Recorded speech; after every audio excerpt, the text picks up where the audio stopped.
vindo aqui ao nosso jornal. Candidato, chama atenção que o senhor aparece na última pesquisa Quest, pontuando melhor do que alguns ex-governadores, como Romeu Zema, como Aécio Neves. O senhor tem um desempenho importante no último levantamento de segundo turno, ganha pontos relevantes, enquanto os outros não estão conseguindo crescer. Ao que o senhor atribui esse desempenho? Tudo bom, Raquel? Tudo bom? Uma boa tarde a todos que estão nos assistindo. Obrigado pela oportunidade. Primeiro eu vou começar concordando com o ponto que foi colocado na análise inicial, que, de fato, o nome de terceira via não tem muita chance. Eu não sou da terceira via, eu vou substituir o Flávio como o único candidato de direita nessa eleição. E assim eu sou e assim me colocarei no segundo turno. A segunda coisa, eu não fico surpreso por estar à frente dos governadores, simplesmente porque eu sou um pré-candidato hoje superior a eles. Então não é natural, não apenas me comunico melhor, eu sou presidente do meu próprio partido, os demais pré-candidatos, eles infelizmente têm que se submeter a decisões erradas que vêm dos partidos deles, então eu acho que era um caminho natural. Na verdade, eu não estou surpreso com essa pesquisa e nem concordo com o resultado dela, porque tranquilamente eu tenho muito mais do que 3 pontos percentuais hoje na preferência do brasileiro.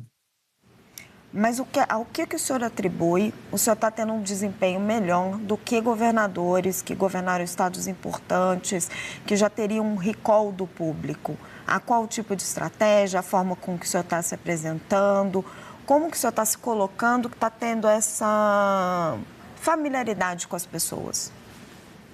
É o que eu disse, eu sou um pré-candidato superior. Quando eu digo superior eu apresento um conjunto de propostas melhores, eu realmente rodo o Brasil e vejo os problemas reais do Brasil.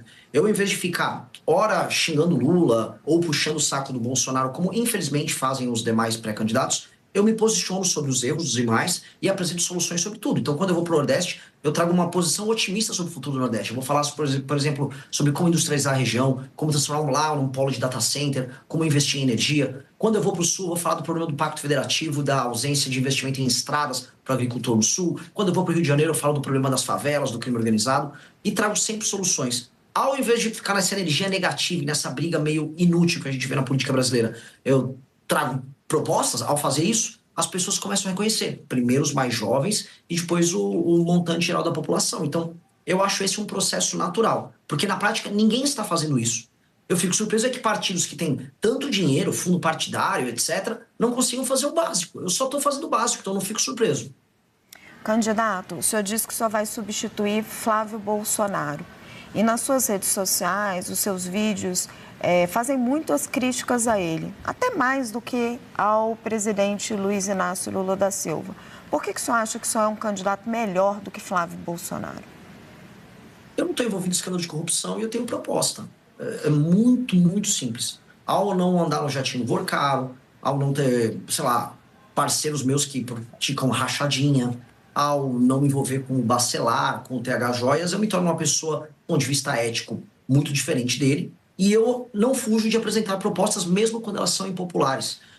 O Flávio fez uma declaração recentemente dizendo que, olha, eu não vou apresentar nenhuma proposta porque eu vou perder voto. Eu vou falar tudo que precisa ser feito, mesmo que isso me faça perder voto, senão eu seria um estelionatário. O estelionato eleitoral é justamente mentir para o eleitor. Falou que vai fazer A e depois faz B. E sobre bater nele, no Lula, depende do dia. Tem dia que eu vou bater mais nele, tem dia que eu bato mais no Lula. Depende do que cada um aprontou no dia. Eu vou chamar os nossos analistas para participar da nossa conversa, candidato. Vou convidar aqui a Vitória Abel. Pré-candidato, a minha dúvida é justamente em como que isso pretende atrair esses eleitores de Flávio Bolsonaro, porque tem uma parcela da direita que de fato parece ser fiel à família Bolsonaro, né, ao nome da família Bolsonaro, aquele em torno de 20% a 30% do eleitor que parece que não desiste de votar na família, independentemente de denúncias que aparecem ou não. Como que o senhor pretende conquistar essa parcela do eleitorado, já que o senhor já se vê num segundo turno? No segundo turno ou no primeiro, só para qualificar a pergunta? Não, porque o senhor disse que vai substituir Flávio Bolsonaro como candidato da direita, então eu imagino que o senhor se veja no segundo turno. Sim, então no segundo turno, muito simples, esse eleitor, ele vota contra o PT. Antes de votarem na família Bolsonaro, esse eleitor votava até em candidatos do PSDB no segundo turno, porque o foco era derrotar o petismo. que eles enxergam como inimigo no seu sistema de valores. Eu já derrotei o petismo, por exemplo, durante o impeachment da Dilma Rousseff. E basta eu mostrar para essas pessoas que eu sou melhor no enfrentamento ao PT, que eu sou mais vencedor nesse enfrentamento ao PT do que, por exemplo, Flávio Bolsonaro. E aí é uma questão de convencimento deles no segundo turno. No primeiro turno, se essas pessoas que são muito leais à família Bolsonaro quiserem votar no Flávio, elas votam. A questão é que elas sozinhas não são suficientes para colocá-lo no segundo turno. Tanto que o próprio Flávio Bolsonaro mudou a estratégia dele para tentar acenar para outros eleitores e ele não está conseguindo convencê-los. Candidato, queria convidar o Yander Porcela. Eu tenho mais perguntas, mas queria convidar primeiro o Yander Porcela para fazer uma pergunta. Yander. Candidato, boa tarde. Eu queria saber um pouco mais sobre o que o senhor pensa de economia. Caso seja eleito presidente, o senhor defende uma agenda mais liberal? Defende, por exemplo, privatização da Petrobras, dos Correios, das estatais em geral? Como que o senhor está fazendo esse programa em relação à economia? Primeira coisa, o Brasil tem um grave problema fiscal. A pessoa que está me ouvindo em casa tem que entender. Hoje os juros estão altíssimos, muito, muito altos. E os impostos estão altos. E se a gente olha a inflação, ela voltou a subir. Isso gera basicamente um empobrecimento geral da população. Isso dá porque o governo está gastando mal, está gastando demais, e a tendência é que as contas públicas estourem. Portanto, eu vou ter que fazer o que todo brasileiro está fazendo em casa agora. Eu vou ter que cortar despesa. E eu vou cortar despesas começando pelos privilégios, começando pela elite brasileira, especialmente empresários que pegam renúncia fiscal, mexendo com gente do judiciário e depois indo para gastos estúpidos que acontecem nas áreas previdenciárias, por exemplo, privilégio na área da previdência e correções para fazer com que o Brasil, na parte de gastos e políticas sociais, funcione como os países sérios. Aí eu economizo e economizando os juros caem, o Brasil possa, daqui 2 anos, começar a cortar impostos, diminuir as alíquotas de impostos, e também a inflação diminui. Isso tem um efeito muito positivo na economia. Segunda coisa, privatizações. Depende da empresa pública. Correio tem que privatizar. Petrobras, hoje com o mundo em crise, com recursos naturais sendo utilizados como barganha, eu não entregaria uma empresa estatal brasileira para uma estatal chinesa, como a PetroChina, ou para a Aramco, que é a estatal da Arábia Saudita, que são as empresas hoje que estão aí no mercado olhando para a compra de estatais de petróleo de outras nações. Não farei, tenho que usar isso como uma reserva estratégica. Agora, para outras empresas públicas que não têm, vamos dizer, função de serem estatais, eu vou vender mesmo, vou privatizar. A Petrobras seria a única empresa, então, que o senhor não privatizaria? Não, a Embrapa, por exemplo, eu não privatizaria. Candidato, o senhor já disse que é um admirador de Javier Milei. Por quê?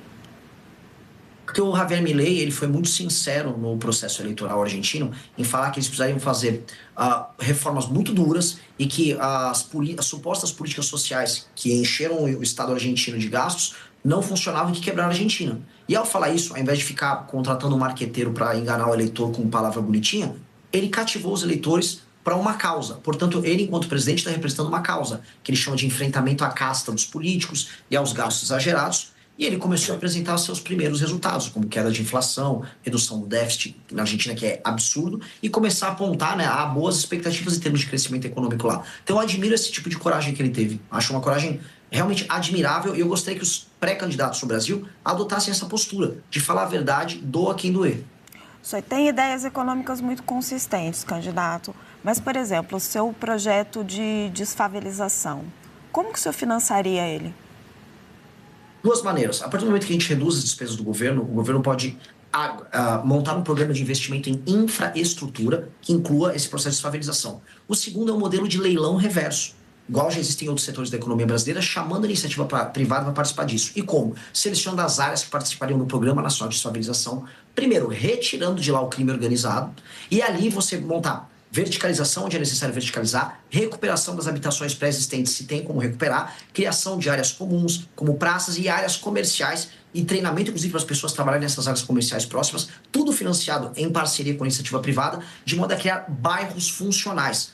Com base nisso, e aumentando a capacidade de investimento do Estado brasileiro, a gente consegue mudar essa principal chaga do Brasil. Todo mundo sabe que viver em favela é muito ruim para as pessoas que moram lá. E só, sei lá, artista e intelectual acha bonito. Então, nós vamos enfrentar esse problema e, do ponto de vista econômico, isso vai se tornar uma solução e não um problema. Eu não estou falando em torrar dinheiro num programa que para muita gente é inútil porque tem gente que acha bonito favela. Eu estou falando em algo que vai integrar as pessoas e aumentar a produtividade daquelas pessoas das favelas, porque ao serem tratadas com dignidade, terem um bairro bom para morar, elas vão trabalhar melhor, produzir mais, estudar, que no fundo elas estão sendo respeitadas como cidadãos.